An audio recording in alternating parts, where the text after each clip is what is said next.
Happiness اور خوشی کے حوالے سے یہ جو ایک سلسلہ گفتگو کا ہم نے شروع کیا، آج میں نے سوچا کہ اس کو تھوڑا سا اور کھولا جائے اور گہرائی میں جایا جائے۔ جب میں اس کے بارے میں غور و خوض کر رہا تھا تو مجھے ایک دم سب سے پہلے ایک چہرہ ذہن میں آیا میری ایک پیشنٹ کا۔ کچھ سال گزرے کہ وہ میرے پاس بہت سیویئر ڈپریشن میں تشریف لائیں، اور جب کچھ عرصے تک ان کا علاج ہوتا رہا تو اس کے بعد وہ بہت بہتر بھی ہو گئیں۔ پھر انہوں نے کچھ جابس کیے، جابس کرنے کے بعد آج کل انہوں نے اپنے گھر سے اپنے بزنس کا آغاز کیا ہے۔ تو میں نے ان کی زندگی میں دو فیزز دیکھے۔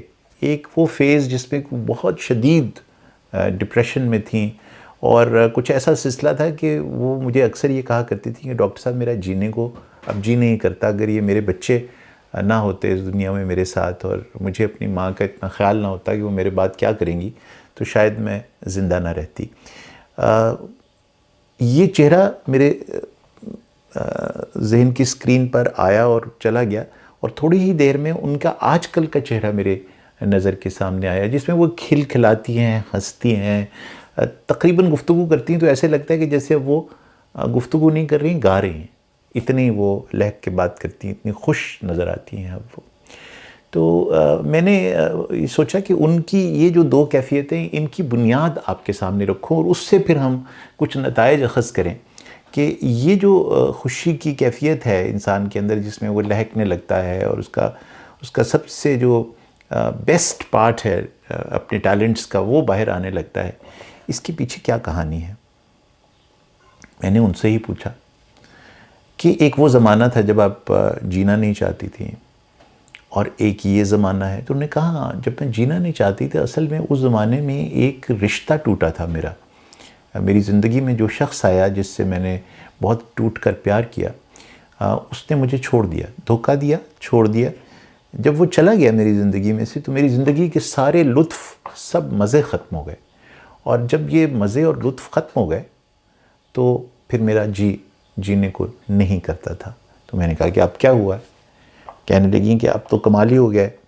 اب یہ ہے کہ میں نے یہ ڈسکور کیا ہے کہ اگر آپ اپنی خوشیوں کا دار و مدار کسی ایک اور شخص پر اپنی ذات کے علاوہ قائم و دائم کر لیں گے تو پھر کیا ہوگا؟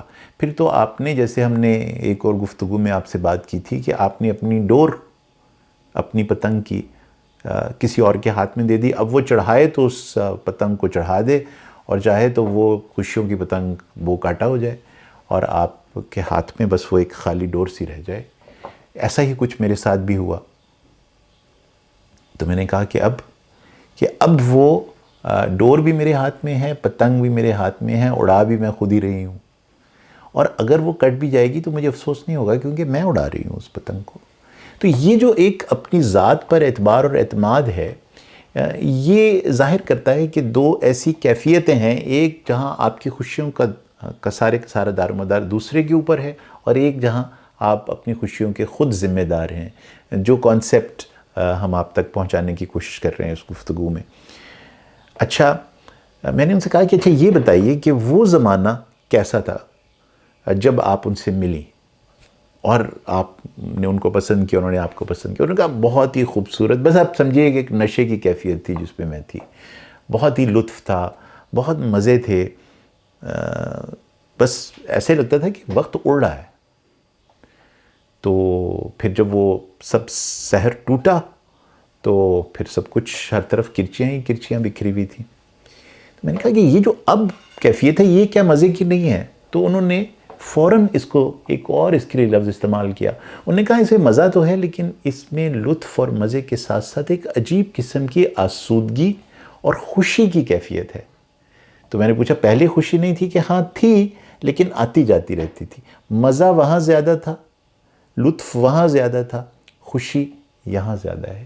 تو یوں ہمارے اوپر کھلا کہ دو الگ الگ کیفیتیں۔ میں نے ان سے پوچھا کہ یہ ایسا کیوں ہے؟ انہوں نے کہا کہ ایسا اس لیے ہے کہ اس وقت بہت تھوڑی سی انویسٹمنٹ کرنے سے، یعنی میں نے تھوڑا سا اپنے آپ کو تیار کر لیا، بال کھول لیے، اچھا سے میک اپ کر لیے، بہت خوبصورت سے کپڑے پہن لیے، اور کہیں بیٹھ کر اچھی سی کافی پی لی ان کے ساتھ، تو لطف آ جاتا تھا اور مزہ آ جاتا تھا۔ اب کیا ہے کہ اب صبح سے لے کر شام تک محنت کرنی پڑتی ہے، بہت جنگ و جدل ہے زندگی کی جس میں سے میں گزر رہی ہوں، اور یوں میری اس جنگ و جدل کی وجہ سے جب رات کو میں ساری انالیسس کرتی ہوں، میں اپنے بچوں کے کھلے ہوئے چہرے دیکھتی ہوں، اپنے ارد گرد اپنی کامیابیوں کو انفولڈ ہوتے دیکھتی ہوں، تو مجھے ایک شدید خوشی کا احساس ہوتا ہے۔ تو یوں طے ہوا کہ اس میں محنت زیادہ ہے، وہاں محنت کم تھی۔ جب محنت کم ہو تو لطف شاید زیادہ ہوتا ہے، مزہ زیادہ ہوتا ہے۔ جب محنت زیادہ ہو تو لطف اور مزہ شاید کچھ کم ہو جاتا ہے، خوشی زیادہ ہو جاتی ہے۔ انشاءاللہ ایک اور گفتگو میں اس کو اور زیادہ گہرائی میں جا کر دیکھیں گے کہ یہ لطف کیا ہے، مزہ کیا ہے اور خوشی کیا ہے۔